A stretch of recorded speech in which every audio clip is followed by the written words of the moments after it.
Hello students, class 11th mathematics में आपका स्वागत है। अपन कंपाउंड एंगल पढ़ रहे थे। कंपाउंड एंगल को अपन टेक्नोमेट्री फेज 1 भी बोलते हैं और कंपाउंड एंगल को टेक्नोमेट्रिक फंक्शंस भी बोलते हैं, कई जगह टेक्नोमेट्रिक आइडेंटिटीज़ भी बोलते हैं। तो अपन ये चैप्टर पढ़ रहे हैं, बहुत ही इंपॉर्टेंट चैप्टर है। इस चैप्टर में अपन ने काफ़ी सारी थ्योरी कर ली थी, आज अपन आगे कंसेप्ट पढ़ते हैं। आगे ये कंसेप्ट बढ़ने के पहले मैं आपसे एक सवाल पूछना चाहता हूँ कि क्या भाई एंगल जो है वो कितना बड़े से बड़ा कितना बड़ा एंगल बना सकते हैं। आपको मैंने बताओ भाई कितना बड़ा मैक्सिमम एंगल बना सकते हो। तो अगर आप 9th में 10th तक अप टू 10 तक आपने जो थ्योरी पढ़ी है, तो आप जब ट्रिग्नोमेट्री याद करोगे तो आप बोलोगे यार मैंने तो 0 degree, 30 degree, 45 degree, 60 degree, 90 degree तक का एंगल बनाया था, तो 90 डिग्री बना सकते हैं। फिर मैं आपसे बोलूँगा भाई ऐसा करो, ज्योमेट्री वाले चैप्टर्स पे जब ध्यान ले जाओ। तो आप ज्योमेट्री वाले चैप्टर पे जब ध्यान ले जाओगे तो आप बोलोगे अरे हाँ 180 डिग्री भी तो बनता था, तो हम 180 डिग्री बना सकते हैं। फिर हम बोलेंगे चलो एक काम करो, एरिया रिलेटेड टू सर्कल पे ज़रा दिमाग ले जाओ अपने 10th क्लास का, तो आप बोलोगे अरे हाँ भाई वहाँ से तो हम 360 डिग्री भी एंगल बना सकते हैं। तो आप ये कन्फर्म हो जाओगे, बच्चे इतना में कन्फर्म हो जाते हैं जो पहली बार ट्रिग्नोमेट्री का ये वाला पार्ट पढ़ते हैं जो हमें आज पढ़ना है, कि भाई एंगल की मैक्सिमम वैल्यू जो है वो 360 डिग्री हो सकती है, मिनिमम वैल्यू 0 हो सकती है। और ये चीज़ जो है, इसी चीज़ में हमें आगे जो कंसेप्ट ऐड करना है वो कंसेप्ट आज हम पढ़ेंगे, है ना। अभी तक आपने जो पढ़ा उसके हिसाब से आपने सही आंसर दिया, लेकिन उसमें कुछ और होता है, और जो और होता है वो आज हम पढ़ने वाले हैं। तो सबसे पहला तो ये है कि आपका आंसर गलत था। एंगल की मिनिमम वैल्यू 0, मैक्सिमम वैल्यू 360 से बड़ा एंगल नहीं हो सकता, 0 से छोटा एंगल नहीं हो सकता, ये गलत है। एंगल की मैक्सिमम वैल्यू प्लस इन्फिनिटी हो सकती है, मिनिमम वैल्यू माइनस इन्फिनिटी हो सकती है। यस, एंगल की मैक्सिमम वैल्यू प्लस इन्फिनिटी और मिनिमम वैल्यू माइनस इन्फिनिटी हो सकती है। एंगल पॉजिटिव भी हो सकता है, नेगेटिव भी हो सकता है, 0 भी हो सकता है। तो आज यही चीज़ अपन पढ़ने वाले हैं। चलिए तो अपन स्टार्ट करते हैं। तो सबसे पहला पॉइंट आप डालिए, मेजरमेंट ऑफ एंगल। अपन पहली क्लास में लास्ट क्लास में पढ़ चुके हैं। तो साइन कन्वेंशन फॉर एंगल है, डालिए साइन कन्वेंशन फॉर एंगल। अब साइन कन्वेंशन ऑफ एंगल बहुत ही छोटी सी बात कर दी, लेकिन बहुत ही छोटी लाइन में बात हो जाएगी, लेकिन बहुत छोटी सी बात नहीं, बहुत ही मज़ेदार बात कही। साइन कन्वेंशन में केवल इतनी सी बात है कि भाई साहब जब आप एंगल का मेज़रमेंट करेंगे एंटी क्लॉकवाइज, जब एंगल का मेज़रमेंट करेंगे कैसा, एंटी क्लॉकवाइज, तो एंगल को पॉजिटिव लेना है। और जब आप एंगल का मेज़रमेंट करेंगे क्लॉकवाइज तो आपको एंगल को नेगेटिव लेना है। लो भाई, ये पहली चीज़। जब आप एंगल का मेज़रमेंट करेंगे, आप एंगल का मेज़रमेंट करेंगे एंटी क्लॉकवाइज तो पॉजिटिव लेना है, और क्लॉकवाइज करेंगे जब नेगेटिव लेना है। मतलब अगर मैं आपसे कहूँ भैया ये वाला एंगल, ये वाले एंगल के बारे में आपका क्या कहना है, डायरेक्शन पे ध्यान देना है। ये वाले एंगल के बारे में आपका क्या कहना है, और मैं ये कहूँ भैया ये वाले एंगल के बारे में आपका क्या कहना है। अब देखने में तो दोनों सही सेम लग रहे हैं, लेकिन एंगल की डायरेक्शन का जो है वो फ़र्क है। यहाँ पे मैंने ये वाला डायरेक्शन लिया है, मतलब एंटी क्लॉकवाइज डायरेक्शन लिया है, और यहाँ पे मैंने क्लॉकवाइज डायरेक्शन लिया है।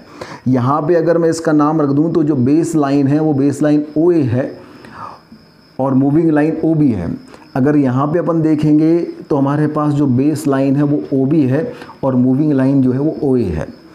तो यहाँ पे ये कौन सा डायरेक्शन है, ये एंटी क्लॉकवाइज डायरेक्शन है, और ये कैसा डायरेक्शन है, ये क्लॉकवाइज डायरेक्शन है।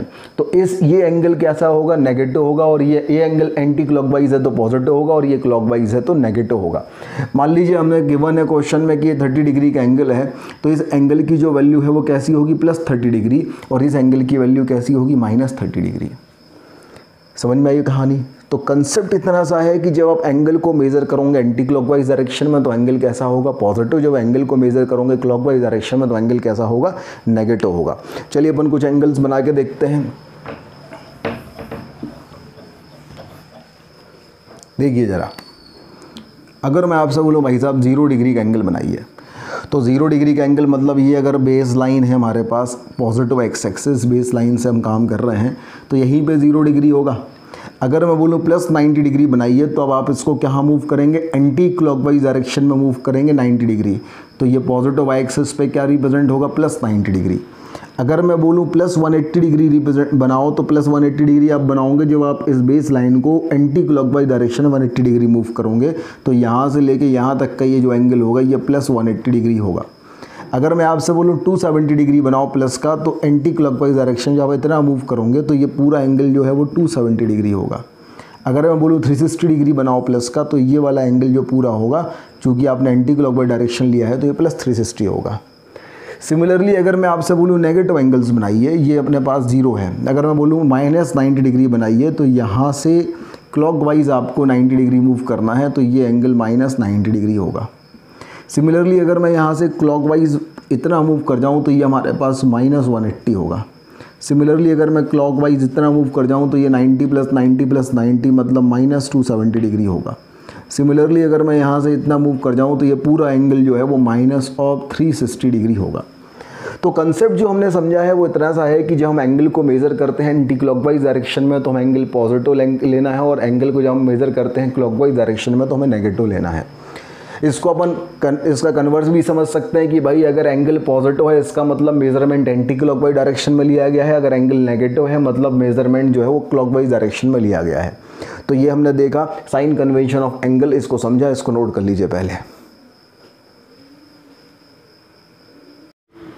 हाँ भाई, तो अगली हेडिंग हमारे पास है लोकेशन ऑफ एन एंगल। अब सवाल ये है कि भाई लोकेशन ऑफ एंगल का मतलब क्या है। तो हमें आपसे ये कहें कि आप ऐसा करिए, आप कुछ एंगल्स बनाइए।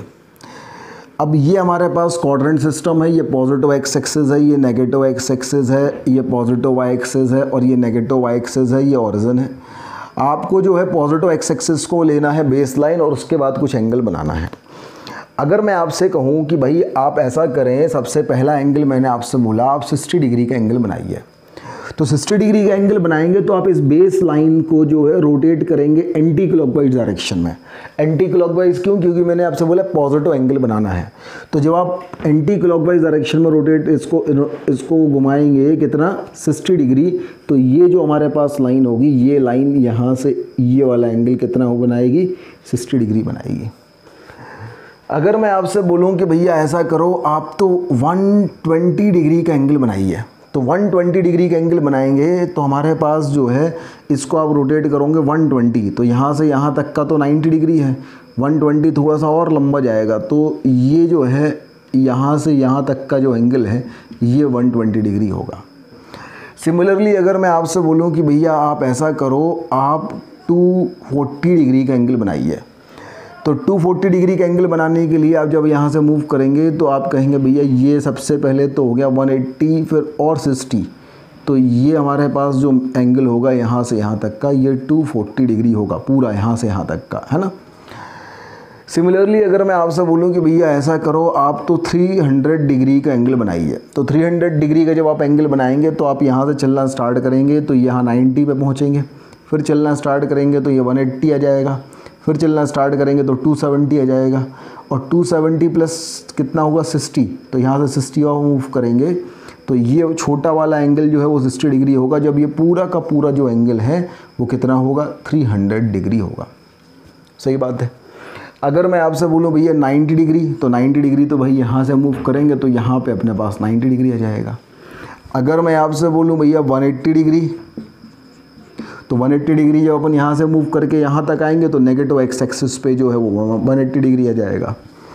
अगर मैं आपसे बोलूँ 270 डिग्री, तो जब यहाँ से मूव करके आप आओगे तो ये 90, फिर अगला 90 तो 180, फिर एक और 90 तो 270, तो नेगेटिव एक्सिस पे 270 आ जाएगा। फिर अगर मैं आपसे बोलूँ 360, तो यहाँ से ये अपने पास 90, फिर 180, फिर 270, फिर एक और 90 करेंगे तो ये 360 जो है यहाँ पॉजिटिव एक्स एक्सिस पे 360 आ जाएगा, पॉजिटिव एक्स एक्सिस पे 0 आएगा। तो ये जो एग्जांपल मैंने आपको दिए हैं इससे मैं आपको ये बताना चाह रहा हूँ कि कोई भी एंगल की लोकेशन कहाँ कहाँ हो सकती है। तो कोई भी एंगल की लोकेशन 8 जगह पे हो सकती है। एक तो फर्स्ट क्वाड्रेंट में हो सकती है, दूसरा सेकंड क्वाड्रेंट में हो सकती है, तीसरा थर्ड क्वाड्रेंट में हो सकती है और चौथा फोर्थ क्वाड्रेंट में हो सकती है। अगर आप 60 डिग्री देखें तो 60 डिग्री कौन से क्वाड्रेंट में है? फर्स्ट क्वाड्रेंट में है। अगर आप 120 डिग्री देखें तो 120 डिग्री वाली लाइन कौन से क्वाड्रेंट में है? सेकंड क्वाड्रेंट में है। अगर आप 240 देखें तो 240 डिग्री वाली जो लाइन है वो कौन से क्वाड्रेंट में है? थर्ड क्वाड्रेंट में है। और अगर आप 300 देखें तो 300 वाली लाइन ये है, ये कौन से क्वाड्रेंट में है? फोर्थ क्वाड्रेंट में है। तो सबसे पहली तो लोकेशन हमारे पास होती है first quadrant, second quadrant, third quadrant, fourth quadrant. और उसके बाद लोकेशन होती है ये positive X axis, negative X axis, positive Y axis and negative Y axis. अगर मैं 90 डिग्री को देखता हूँ तो 90 डिग्री कहाँ पे है, पॉजिटिव वाई एक्सिस पे। 180 डिग्री कहाँ पे है, नेगेटिव एक्स एक्सिस पे। 270 डिग्री कहाँ है, नेगेटिव वाई एक्सिस पे। 360 डिग्री या 0 डिग्री कहाँ है, पॉजिटिव एक्स एक्सिस पे। तो यहाँ से भैया हमारे पास ये चीज़ क्लियर हुई कि कोई भी एंगल की अगर लोकेशन के बारे में बात होगी तो एंगल या तो फर्स्ट क्वाड्रेंट में लाई करेगा, या सेकंड में, या थर्ड में, या फोर्थ में, या पॉजिटिव एक्स एक्सिस पे, या नेगेटिव एक्स एक्सिस पे, या पॉजिटिव वाई एक्सिस पे, या नेगेटिव वाई एक्सिस पे, इनमें से कहीं भी लाई करेगा। तो पहले इतना नोट कर लीजिए भाई।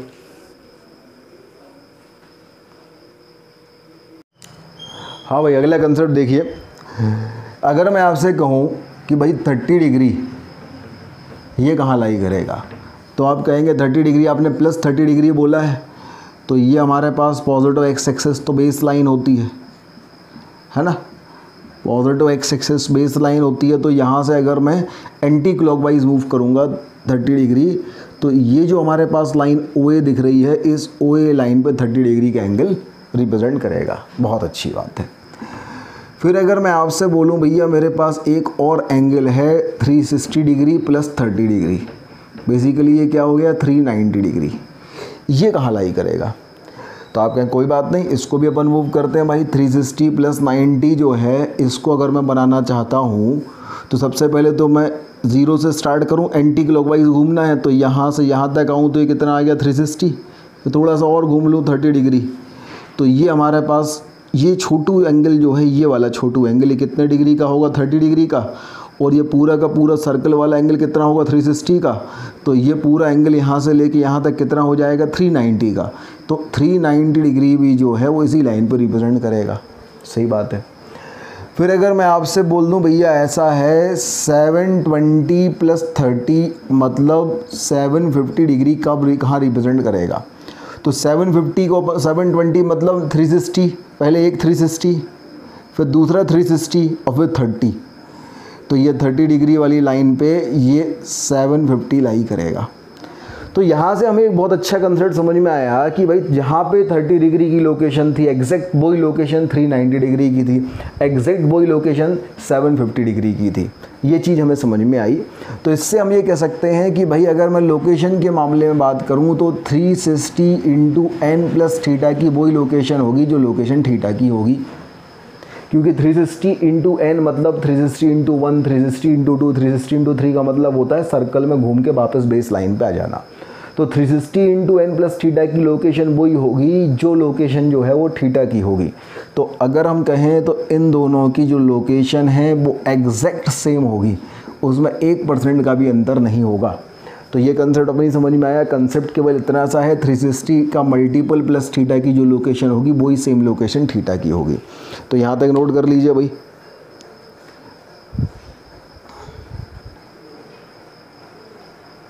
हाँ जी, अब अगला कंसेप्ट देखिए भाई। देखो ये हमारे पास यहाँ पे है 0 डिग्री। अब मैं रेडियन में मेज़रमेंट करना चाह रहा हूँ, तो मैं अगर यहाँ से यहाँ तक मेज़रमेंट करूँगा, यहाँ ये वाला एंगल पे आए तो ये वाला एंगल 90 डिग्री मतलब π/2 रेडियन रहेगा। अगर मैं यहाँ से लेके यहाँ तक मूव करूँ तो ये 90 प्लस 90 180 मतलब पाई रहेगा। मतलब एक इंटरवल जो है वो 90 का है, मतलब π/2 का है। तो यहाँ से यहाँ गए तो π/2, फिर यहाँ से यहाँ आए तो π/2 प्लस π/2 पाई, फिर यहाँ से अगर आप यहाँ आते हो तो π/2 प्लस π/2 प्लस π/2 मतलब ये हो जाएगा 3π/2। फिर यहाँ से यहाँ गए तो ये π/2 प्लस π/2 प्लस π/2 प्लस π/2 ये हो जाएगा 2π। तो हमें एक चीज़ दिख रही है, यहाँ से एक यहाँ गए तो ये π/2 ऐड हो गया, फिर यहाँ से यहाँ गए तो फिर π/2 ऐड हो गया, फिर यहाँ गए तो फिर π/2 ऐड हो गया, फिर यहाँ गए तो π/2 ऐड हो गया। तो अगर ये 2π है तो 2π से मूव करेंगे, यहाँ पे वापस आएंगे तो ये हो जाएगा 2π प्लस π/2। फिर 2π से फिर मूव करके यहाँ आएंगे तो 2π प्लस π ये हो जाएगा 3π।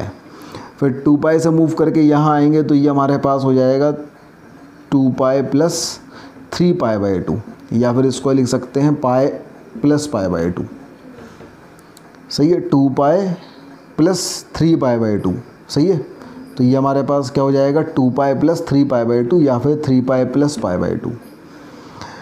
और ये 3π/2 को अपन π प्लस π/2 लिख सकते हैं। भाई यहाँ से देख लो ना, π से ऐसे गए तो π प्लस π/2, फिर 3π प्लस π/2, फिर अपन और वापस पूरा ये मूव करें तो ये क्या हो गया हमारे पास 4π हो गया। तो यहाँ से हमें एक बहुत अच्छी चीज़ समझ में आई कि भाई हमारे पास ये जो जनरलाइजेशन ऑफ एक्सेस के बारे में हम बात कर रहे हैं, तो यहाँ होगा 0, फिर यहाँ आएंगे तो यहाँ होगा पाई, फिर यहाँ आएंगे तो ये हो जाएगा 2 पाई, फिर यहाँ आएंगे तो ये हो जाएगा 3 पाई, फिर यहाँ आएंगे घूम के तो ये हो जाएगा 4 पाई, फिर यहाँ आएंगे घूम के तो ये हो जाएगा 5 पाई, फिर इस तरीके से ये घूम के चलता रहेगा। अब यहाँ आए तो 0 से यहाँ गए तो ये हो गया 0 प्लस पाई बाई 2, 2 पाई से एंटी क्लॉकवाइज इस तरफ गए तो ये हो गया 2 पाई प्लस पाई बाई 2, 4 पाई से इस तरफ गए तो ये हो गया 4 pi plus pi by 2। Similarly 2 पाई ये कितना हो जाएगा पाई बाई 2, ये कितना हो जाएगा 2 pi plus pi by 2 is 5 pi by 2, 4 pi plus pi by 2 is 9 pi by 2। अब पाई से हम इस तरफ गए तो ये क्या हो जाएगा हमारे पास पाई प्लस पाई बाई 2, 3 पाई से इस तरफ गए एंटी क्लॉकवाइज 90 तो ये क्या हो जाएगा 3 पाई प्लस पाई बाई 2, 5 पाई से इस तरफ गए 90 तो ये हो जाएगा 5 पाई प्लस पाई बाई 2, तो ये हो जाएगा 3 पाई बाई 2, ये हो जाएगा 7 पाई बाई 2, और ये हो जाएगा हमारे पास कितना हो जाएगा 11 पाई बाई 2। तो कुछ इस तरीके से हमारे पास ये एंगल्स होंगे। तो ये एंगल्स आपको समझ में आए भाई, ये 0 था तो ये 0 प्लस पाई बाई 2, ये 2 पाई था तो ये 2 पाई प्लस पाई बाई 2, ये 4 पाई था तो ये 4 पाई प्लस पाई बाई 2, ये पाई था तो ये पाई प्लस पाई बाई 2, ये 3 पाई था तो 3 पाई प्लस पाई बाई 2, ये 5 पाई था तो 5 पाई प्लस पाई बाई 2। तो इस तरीके से कुछ हमारे पास हो गया। अच्छा, इस वाली को चलो अभी इतना अपन देखते हैं। तो यहाँ से हमारे पास कुछ अच्छी चीज़ समझ में आई, पहले तरह नोट कर लीजिए।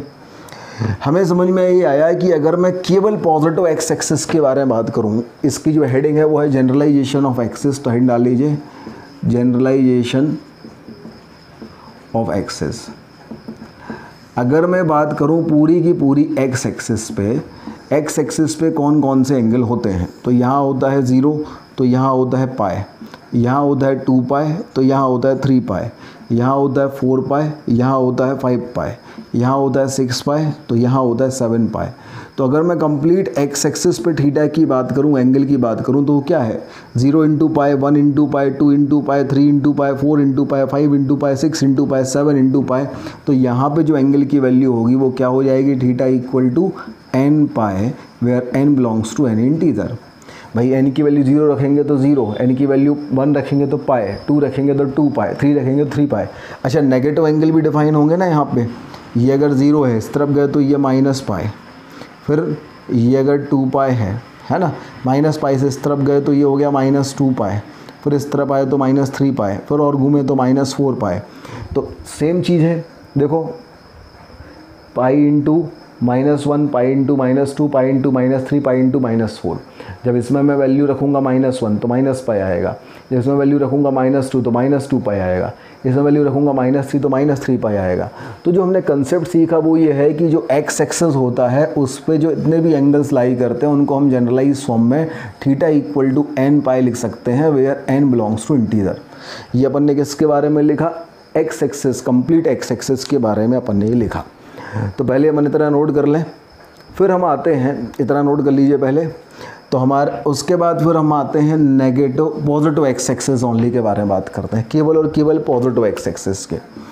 अगर मैं केवल इस पॉजिटिव एक्स एक्सिस के बारे में बात करूं, अगर मैं केवल और केवल इस पॉजिटिव एक्स एक्सिस के बारे में बात करूं तो यहाँ पहले तो आएगा 0, फिर एक सर्कल पूरा घूम के आ जाएगा 2 पाई, फिर एक और सर्कल घूमेगा तो आ जाएगा 4 पाई, फिर एक और सर्कल घूमेगा तो आ जाएगा 6 पाई, फिर एक और सर्कल घूमेगा तो आ जाएगा 8 पाई। तो ये क्या है, ये pi into 0, pi into 2, pi into 4, pi into 6, pi into 8, मतलब इवन मल्टीपल ऑफ पाई। तो यहाँ पे जो एंगल की वैल्यू होगी उसे अपन 2n पाई लिख सकते हैं, where n belongs to integer. भाई n की वैल्यू 0 रखेंगे तो 0, 1 रखेंगे तो 2 पाई, 2 रखेंगे तो 4 पाई, 3 रखेंगे तो 6 पाई, 4 रखेंगे तो 8 पाई। तो यहाँ पे एंगल की वैल्यू क्या हो जाएगी 2n pi, where n belongs to integer. तो केवल पॉजिटिव एक्स एक्सिस के बारे में बात करेंगे तो वहाँ एंगल की जनरल वैल्यू 2n पाई होगी, where n belongs to integer. तो पहले इतना नोट कर लीजिए भाई।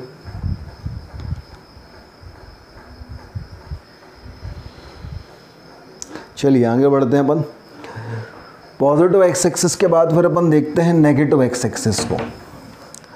अगर मैं नेगेटिव एक्स एक्सिस के बारे में बात करूं, नेगेटिव एक्स एक्सिस के बारे में अगर मैं बात करूं तो क्या हो रहा है भाई, जब यहाँ पे 0 था, मैं यहाँ से यहाँ तक घूम के आया तो ये हो रहा था पाई, फिर यहाँ पे घूम गया तो हो गया 2 पाई, है ना, फिर यहाँ पे वापस घूम के आया तो यहाँ हो गया 3 पाई, फिर घूम के आया आप यहाँ पे तो ये हो गया 4 पाई, इस तरफ क्या आ गया 5 पाई, फिर इस तरफ 6 पाई, तो इस तरफ क्या आ गया 7 पाई।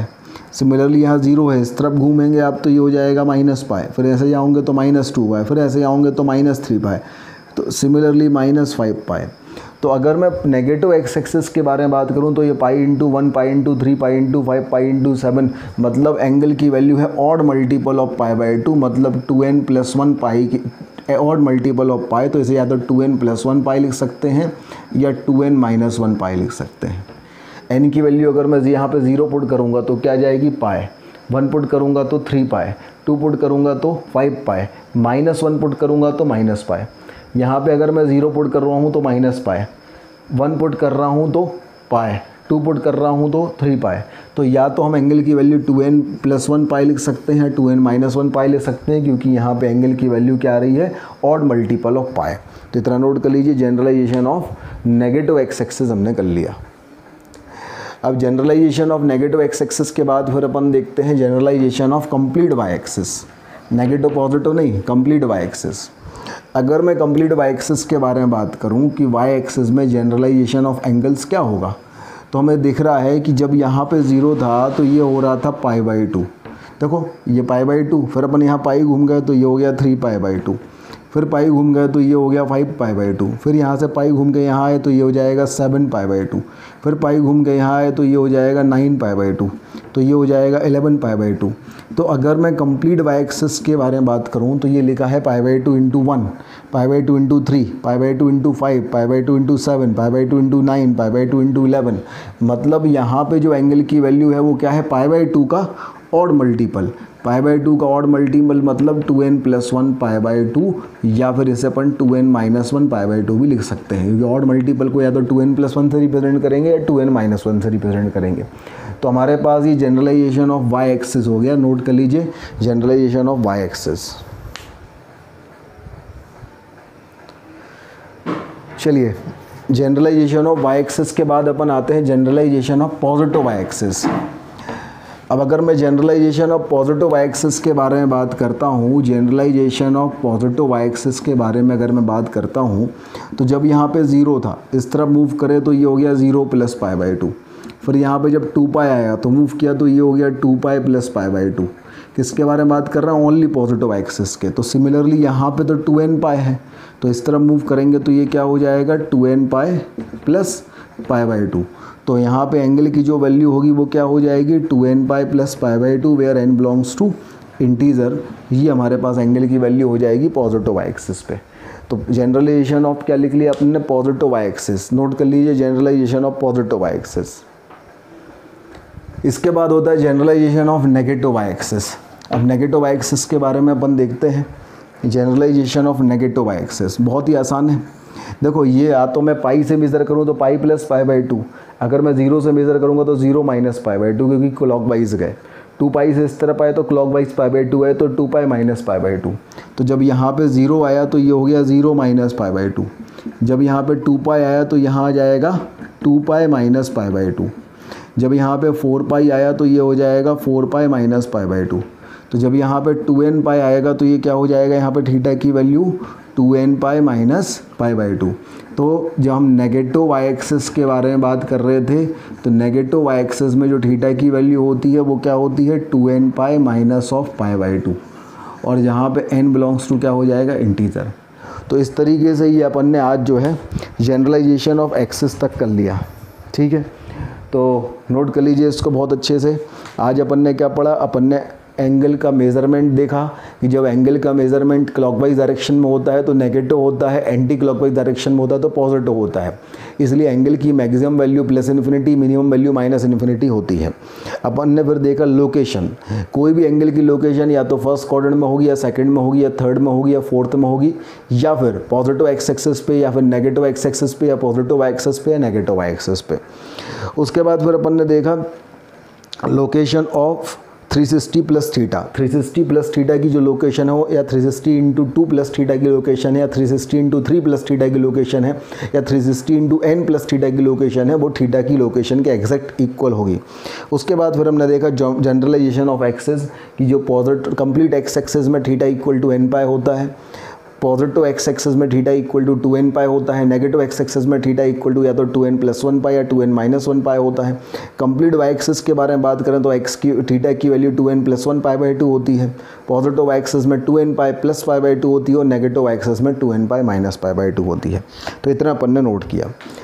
इसके बाद फिर हमारे पास जो क्वेश्चंस आते हैं बनते हैं इस कंसेप्ट पे बेस्ड, वो ये बनते हैं कि भाई हमारे पास कोई अगर क्वेश्चन है और बोला गया कि बताओ उसकी लोकेशन क्या होगी, तो आप कैसे बता सकते हैं। जैसे मैंने एक एग्ज़ाम्पल लिया, मैंने कहा भैया ये बताइए आप, अगर 750 डिग्री एक एंगल है तो इसकी लोकेशन क्या होगी। तो देखो इसको करने के दो तरीके हैं। पहला तरीका तो कंसेप्ट ये वाला है कि 360 इंटू n प्लस थीटा की लोकेशन वही होगी जो थीटा की लोकेशन होगी। तो मैं इसे 360 इंटू n के फॉर्म में कन्वर्ट करने की कोशिश करूँ तो अगर मैं इसे लिखना चाहूँ तो ये 360 प्लस 360 720 प्लस 30 है। तो 750 की जो वैल्यू है वो कितनी है, 360 प्लस 360 प्लस 30। अब लोकेशन में 360 और 360 का कोई मतलब नहीं है, 30 डिग्री का मतलब है, और 30 डिग्री कहाँ लाई करता है, 0 से 90 के बीच में होता है 30 डिग्री। तो ये 30 डिग्री जो है वो फर्स्ट क्वाड्रेंट में लाई करता है, इसलिए 750 भी जो है फर्स्ट क्वाड्रेंट में लाई करेगा। ये अपने पास आ गया लोकेशन। कोई भी एंगल आप ले लें उसकी आप लोकेशन इस तरीके से निकाल सकते हैं, 360 प्लस 360 प्लस 360 के फॉर्म में रख के आप निकाल सकते हैं। अच्छा, इसको निकालने का एक तरीका और होता है, उसको अपन देखें। ये मेथड 1 के बाद आ जाएं अपन मेथड नंबर 2। हमारे पास जैसे मान लीजिए 750 था, 750 अगर अपन देखें, हम क्या करें, इसको 90 से कोई भी एंगल हमें निकालना है उसको अपन 90 से डिवाइड करें। सबसे पहले अगर मैं 90 से डिवाइड करता हूँ तो ये मान लीजिए यहाँ n आ गया और यहाँ पे अल्फ़ा आ गया, तो थीटा की वैल्यू क्या हो जाएगी, 90 इंटू n प्लस अल्फ़ा, ये हो जाएगा। अब n की वैल्यू से अपन देखें, अल्फ़ा क्या हो जाएगा, अल्फ़ा हो गया एक एक्यूट एंगल, क्योंकि 90 से डिवाइड किया तो एंगल 90 से छोटी आएगा, तो अल्फ़ा एक्यूट एंगल हो गया। अब n की वैल्यू अगर 4 से अपन किससे डिवाइड कर रहे हैं, 90 से, 90 इंटू n। अब अपन क्या करें कि जो n है उसको अपन डिवाइड करें 4 से। n को अगर हम 4 से डिवाइड करेंगे तो हमारे पास जो रिमाइंडर आएगा ये r है। रिमाइंडर या तो 0 आएगा या 1 आएगा या 2 आएगा या 3 आएगा। तो कंसेप्ट ये है कि जब रिमाइंडर 1 आता है तो एंगल फर्स्ट क्वाड्रेंट में होता है, रिमाइंडर 0 आता है तो फर्स्ट क्वाड्रेंट में होता है, 1 आता है तो सेकंड क्वाड्रेंट में होता है, 2 होता है तो थर्ड क्वाड्रेंट में होता है, और 3 आता है तो फोर्थ क्वाड्रेंट में होता है। ये इसको करने की शॉर्ट ट्रिक है। भाई हम क्या करेंगे, कोई भी एंगल हमें गिवन है, सबसे पहला स्टेप अपन उसे 90 से डिवाइड करेंगे तो अपने पास n आ जाएगा। फिर n को अपन डिवाइड करेंगे 4 से तो रिमाइंडर आ जाएगा। फिर रिमाइंडर की वैल्यू अगर 0 है, 1 है, 2 है, 3 है, क्योंकि 4 से डिवाइड कर रहे हैं तो या तो रिमाइंडर 0 आएगा या 1 आएगा या 2 आएगा या 3 आएगा। अगर 0 आएगा तो फर्स्ट क्वाड्रेंट में, फर्स्ट आएगा तो सेकंड में, सेकंड आएगा थर्ड में, थर्ड आएगा तो फोर्थ में। ऐसे अपन इसकी लोकेशन निकाल सकते हैं। मेथड नंबर 2 है। अब अगर मैं उस मेथड से करता हूँ तो मैंने क्या किया, सबसे पहले मैंने 750 को डिवाइड कर दिया 90 से। 90 से अगर मैंने डिवाइड किया तो अपने पास कितना जाएगा, 8 टाइम्स। तो 8 टाइम्स आ गया 720 और ये आ गया 30। अब ये जो 30 है, ये जो हमारे पास 8 है, n की वैल्यू क्या हो गई 8। इस 8 को डिवाइड किया हमने 4 से, तो 4 2 8, रिमाइंडर आ गया 0। तो ये फर्स्ट क्वाड्रेंट में होगा। रिमाइंडर 0 आया तो फर्स्ट क्वाड्रेंट में। तो सीधी सी बात है, 30 डिग्री जो बचता है उसकी लोकेशन अपन को निकालनी है। तो 30 डिग्री की लोकेशन हमारे पास क्या होगी, 30 डिग्री की लोकेशन हमारे पास क्या होगी, फर्स्ट क्वाड्रेंट में होगी, क्योंकि 90 इंटू 8, भाई एंगल की जो वैल्यू हमारे पास है 750 वो क्या है, 90 इंटू 8 प्लस 30। तो 90 इंटू 4 क्या हो गया, एक 360। फिर 90 इंटू 8 क्या हो गया, 2 360 प्लस 30। तो फर्स्ट क्वाड्रेंट में आएगा। तो हमने देखा कि सबसे पहले अपन ने 750 को 90 से डिवाइड किया तो यहाँ पे n की वैल्यू 8 आई। 8 को 4 से डिवाइड किया तो रिमाइंडर 0 आया। रिमाइंडर 0 आएगा मतलब फर्स्ट क्वाड्रेंट में, फर्स्ट आएगा तो सेकंड में, सेकंड आएगा तो थर्ड में, थर्ड आएगा तो फोर्थ में। ऐसे क्वाड्रेंट में अपन वैल्यू निकालते हैं। तो नोट कर लीजिए भाई, इस तरीके से अपन ने जो है लोकेशन ऑफ एन एंगल देख लिया और अपन ने जनरलाइजेशन ऑफ एक्सेस दे लिया, और ऐसे क्वेश्चंस का अपन क्वाड्रेंट या लोकेशन कैसे निकालते हैं वो अपन ने देख लिया। तो यहाँ तक नोट कर लीजिए।